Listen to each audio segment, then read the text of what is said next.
नमस्कार मित्रों, आज की कहानी जो है, इस कहानी में हम बताने वाले हैं इन बातों को स्त्रियों को यानी अपनी पत्नियों को कभी नहीं बतानी चाहिए।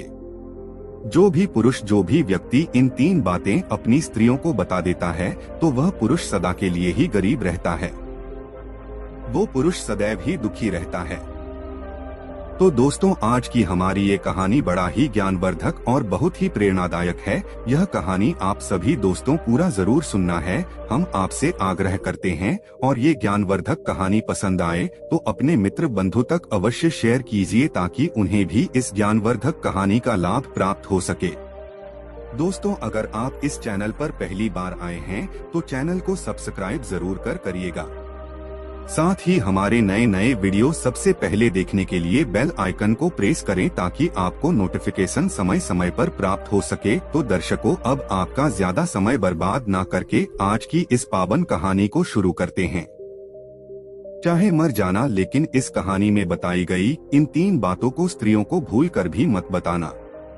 ये बातें हम एक पावन पवित्र कहानी के माध्यम से बताएंगे। दोस्तों, कहानी को लखनऊ के एक छोटे से शहर फर्रुखाबाद के पावन गंगे माता की पूजा करते हुए शुरू करते हैं। दोस्तों, एक नगर में एक राम गोपाल नाम का एक व्यक्ति रहा करता था।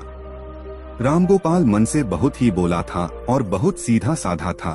उसने अपने जीवन में कभी किसी प्रकार का कोई पाप नहीं किया था।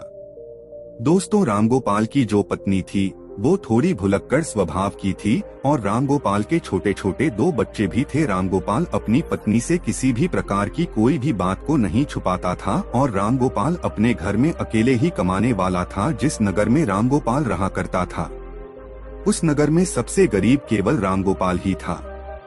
उसके अलावा उस पूरे नगर में कोई भी उतना गरीब नहीं था। दोस्तों, हर कोई रामगोपाल की पत्नी और रामगोपाल के गरीब होने के कारण उनका मजाक उड़ाया करते थे। दोस्तों, रामगोपाल के गांव में जो बड़े बड़े सेठ थे, उनके यहाँ नौकरी किया करता था और उनकी गायों को चराया करता था। उनकी गायों को चराता था और इसी वजह से रामगोपाल का घर चल रहा था। उससे ही उसकी 2 टाइम की रोटी मिल रही थी। एक दिन की बात है, किसी कारणवश रामगोपाल जिस सेठ के यहाँ काम किया करता था, वो सेठ रामगोपाल को बुलाता है और रामगोपाल से कहता है कि रामगोपाल, अब तुम्हें कल से आने की कोई जरूरत नहीं है, क्योंकि हमने तुम्हारे अलावा किसी दूसरे को काम पर रख लिया है, जिसकी वजह से अब हम तुम्हें नहीं रख सकते और तुम्हारी जो पिछले महीने की पगार है बस तुम उसे ही ले जा सकते हो। उसके बाद में रामगोपाल सेठ के यहाँ काम किया करता था। रामगोपाल उस दिन उस सेठ से अपने पिछले महीने की पगार लेकर अपने घर आ जाता है। रामगोपाल बहुत ही दुखी हो जाता है और फिर घर आकर रामगोपाल जैसे ही अपनी पत्नी को पैसे देता है तो रामगोपाल की पत्नी बहुत ही खुश होती है। परंतु उसके बाद में रामगोपाल जब अपनी भुलक्कड़ पत्नी को बताता है कि अब मेरी नौकरी छूट चुकी है, अब कल के बाद मैं कहीं काम करने नहीं जा पाऊंगा। दोस्तों, उसके बाद में उस दिन के बाद रामगोपाल अपने घर में ही रहता है, क्योंकि रामगोपाल के पास अब कोई भी काम नहीं था।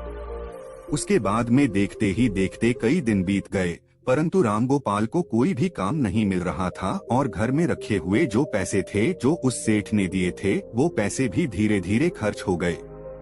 उसके बाद में रामगोपाल सोचने लगता है कि अब हमारे घर का खर्चा कैसे चलेगा।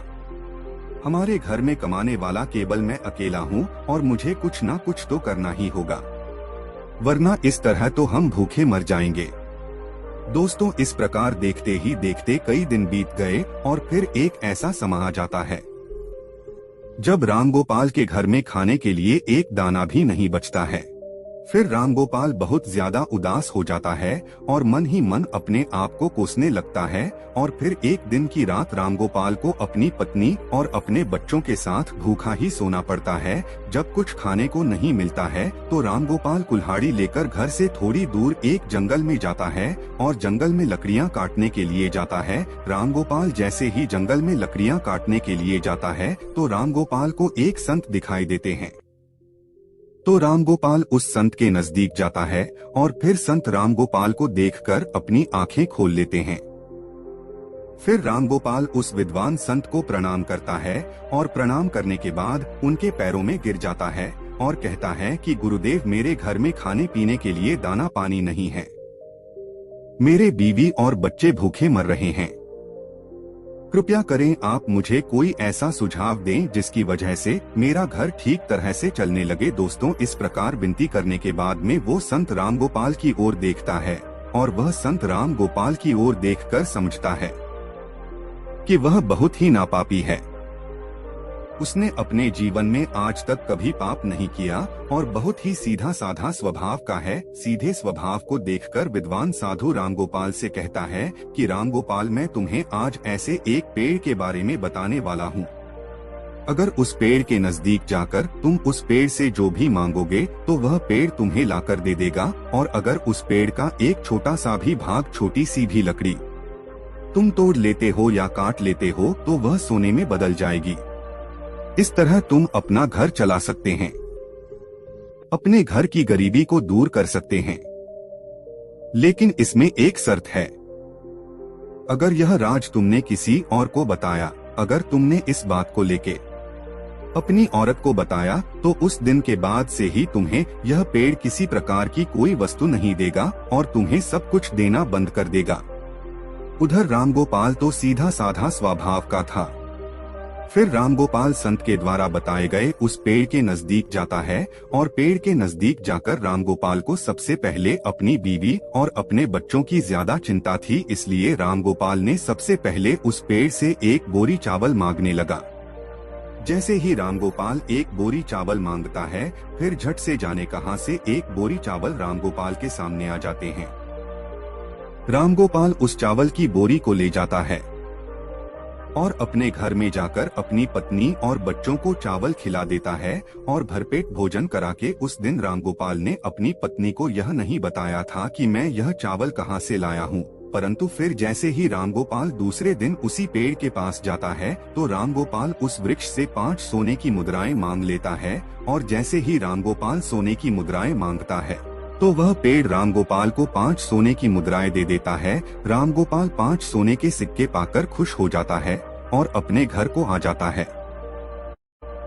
घर आकर रामगोपाल अपनी पत्नी को 5 सोने के सिक्के देता है तो रामगोपाल की पत्नी बहुत खुश होती है, और उसके बाद में रामगोपाल अपनी पत्नी को सारी बातें बता देता है, क्योंकि रामगोपाल की पत्नी ने जैसे ही रामगोपाल के हाथ में 5 सोने के सिक्के देखे तो वह रामगोपाल से पूछने लगी कि तुम यह कहां से लाए हो। तो रामगोपाल अपनी पत्नी को सारी बातें बता देता है।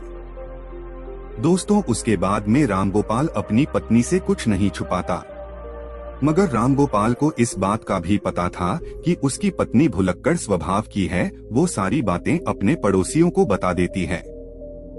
मैं जो भी बातें उसे बताता तो वो किसी न किसी और को बता देती है, लेकिन उस बात को रामगोपाल अपनी पत्नी को सारी बातें बता देता है। उसके बाद में देखते ही देखते कई दिन बीत जाते हैं। रामगोपाल इसी तरह रोज 5 सोने के सिक्के उस वृक्ष से मांग कर लाने लगा, और फिर एक दिन की बात है, रामगोपाल ने सोचा कि मैं आज एक बार में हजारों सोने के सिक्के मांग लूंगा, और घर से जाते ही रामगोपाल उस पेड़ से मांगता है तो झट से एक बोरी भरकर रामगोपाल के सामने सोने के सिक्के आ जाते हैं। तो रामगोपाल एक बैल की पीठ पर रखकर अपने घर ले जाता है। दोस्तों, वह सोने के सिक्के पाकर और उस विद्वान संत का आशीर्वाद पाकर रामगोपाल देखते ही देख बहुत महान हो गया। रामगोपाल के पास बहुत सारा खाना हो गया, बहुत सार धन हो गया। रामगोपाल पहले सेठ के यहाँ नौकरी किया करता था, अब उससे भी ज्यादा तरक्की करने लगा। अब रामगोपाल उस सेठ से भी ज्यादा धनवान हो गया। दोस्तों, यह सब देखकर रामगोपाल के सारे गांव वाले दंग रह गए और वे सोचने लगे कि आखिर यह भुलक्कड़ स्वभाव का रामगोपाल इतना धनवान कैसे हो रहा है। अगर जाकर रामगोपाल से अगर कोई भी इस बात को पूछता है कि तुम आखिर इतनी जल्दी धनवान क्यों हो रहे हो, तो रामगोपाल किसी को भी सच नहीं बताएगा, क्योंकि ऐसा छिपा हुआ राज कोई नहीं बताता। परंतु वे लोग रामगोपाल को छोड़कर रामगोपाल की पत्नी से इस बात को पूछने लगे और कहने लगे कि तुम्हारा पति कहां से धन लाता है। तो रामगोपाल की पत्नी सारी बातें उनको बता देती है, और देखते ही देखते रामगोपाल जब एक दिन उस पेड़ के पास फिर से धन लेने के लिए जाता है तो वह पेड़ रामगोपाल को धन नहीं देता है। रामगोपाल कई बार उससे मांगता है, मगर रामगोपाल के मांगने पर भी वृक्ष रामगोपाल को कुछ भी नहीं देता है। फिर उस दिन रामगोपाल अपने घर वापस आ जाता है और इस चीज के बारे में ज्यादा नहीं सोचता है। फिर जब रामगोपाल दूसरे दिन उस वृक्ष के पास जाता है तो उस दिन भी रामगोपाल कई घंटों तक उस वृक्ष से मांगता रहता है, मगर संत मिलते ही रामगोपाल संत के चरणों में गिरकर रोने लगता है और कहने लगता है कि हे गुरुदेव, आखिर मुझसे ऐसी कौन सी भूल हो गई है जिसकी वजह से आप मुझसे रूठ गए। आप मेरे दाता हो, आप ही मेरे विधाता हो। हे विधाता, आप मेरी भूल को क्षमा करें, क्योंकि मेरी एक भूल के कारण आज मेरे बच्चे भूखे सो रहे हैं, मेरी संतान भूखी सो रही है। इसलिए हे प्रभु, आप मेरी सहायता करें।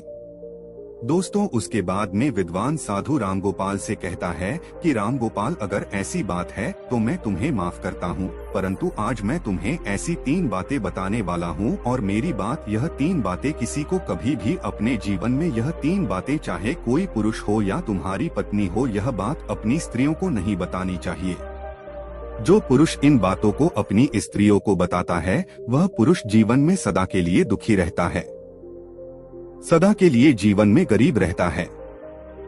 दोस्तों, उसके बाद में विद्वान संत कहते हैं कि रामगोपाल, अगर इन 3 बातों को आज से ही तुम अमल कर लोगे तो फिर से तुम्हारे अच्छे दिन आ जाएंगे और फिर से तुम्हारे पास उसी तरह धन आने लगेगा जिस तरह तुम्हारे पास पहले आ रहा था। तो फिर वह संत रामगोपाल को पहली बात बताने लगते हैं और कहते हैं कि पहली बात है, कभी भी किसी पुरुष को या अपनी पत्नी को अपनी कमाई का जरिया नहीं बताना चाहिए, क्योंकि अगर आप अपनी पत्नी को कमाई का जरिया बता देते हैं, अपनी कमाई के बारे में बता देते हैं, तो वो तुम्हारे कमाए हुए धन को खर्च करने पर रोक लगा देती है, अर्थात उस धन को बिल्कुल भी खर्च नहीं करने देती और साथ ही तुम्हारे कमाने का जरिए के बारे में पूरे गांव में ढिंढोरा पीट देती है और अपनी तारीफ समझकर लोगों को बता देती है, जिससे पुरुष को बहुत बड़ी हानि होती है। दोस्तों, जैसे कि रामगोपाल की पत्नी ने गांव के अन्य लोगों को कमाई का जरिया बता दिया, ठीक उसी प्रकार किसी भी पुरुष या स्त्री को अपनी कमाई का जरिया और अपनी कमाई के बारे में कभी भी नहीं बताना चाहिए। दोस्तों, दूसरी बात है, किसी भी पुरुष को या अपनी पत्नी को अपनी कमजोरी नहीं बतानी चाहिए, क्योंकि जो पुरुष अपनी पत्नी को अपनी कमजोरी बताता है तो आपको आपकी कमजोरी जानकर परेशान करने लगेगा, क्योंकि अगर आप अपनी पत्नी को अपनी कमजोरी बताते हो तो वह बार बार आपकी उस कमजोरी को पकड़ लेगी और आपसे अपना काम करवाने लगेगी, उस कमजोरी को पकड़कर आपको दबाने लगेगी। और अगर आप अपनी कमजोरी पत्नी को बता देते हैं तो आप अपने जीवन में हमेशा पछताते ही रहोगे। तो दोस्तों, इसलिए किसी भी पुरुष को या अपनी पत्नी को अपनी कमजोरी नहीं बतानी चाहिए।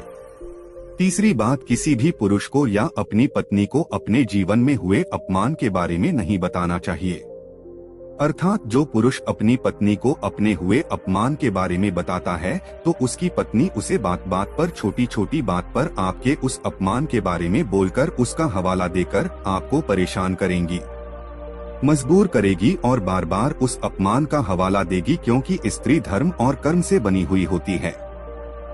उनके मन में ऐसी इच्छाएं छुपी होती है और यह अपने मन की बातों को किसी और को नहीं बताती है, मगर दूसरों की बातों को दूसरे तक अवश्य ही बता देती है। इसलिए अगर आप अपने अपमान के बारे में अपनी पत्नी को बताते हैं तो इसमें आपको 100% हानि होती है। तो दोस्तों, ये 3 बातें कभी भी किसी स्त्री को अपनी पत्नी को नहीं बतानी चाहिए। तो दोस्तों, इस तरह उस विद्वान साधु ने रामगोपाल को यह 3 बातें बताई। रामगोपाल संत के द्वारा बताई गई इन 3 बातों पर अमल करता है और उसके बाद में अपने घर जाता है। फिर देखते ही देखते रामगोपाल के अच्छे दिन वापस आने लगते हैं। रामगोपाल उस विद्वान संत के द्वारा बताई गई 3 बातों पर अमल कर रहा था और जब अपनी पत्नी को यह 3 बातें नहीं बताता है तो रामगोपाल फिर से रंग से राजा बनता हुआ अपने आप को देखता है।